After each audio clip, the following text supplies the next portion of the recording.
Now, throughout the story of the Israelites in the desert is this underlying hope of reaching the promised land. A land that is often referred to as being filled with milk and honey. And, as we all know, those are the most important things to look for when looking for a place to live. Now Moses is told before they even set off that God is taking them to this promised land. And even though many of the Israelites may forget this fact during their journey, Moses doesn't, and is likely the hope of reaching this land that drives him on in his leadership of the Israelites.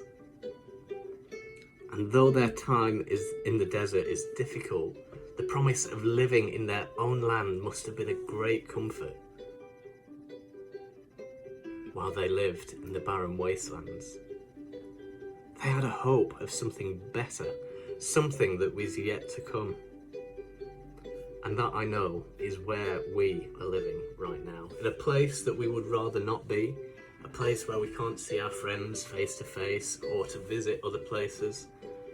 We're in a place with seemingly less freedom than we started with, and we're longing for what we came from the time before. And yet, God can, and I believe will, bring us into a better place than before. We can have the same hope that the Israelites had in the desert. In fact, we can have even more hope since we have the person of Jesus in our history books. And if we want to, have him in our lives, because no matter what happens after lockdown or after COVID, or indeed for the rest of our lives, we know that Jesus promises that there will be something better.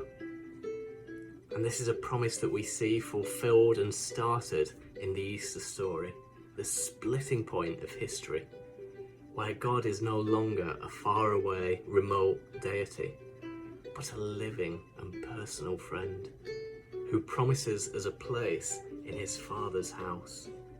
A place for us with no more death or sorrow or crying or pain, where God himself will be among us.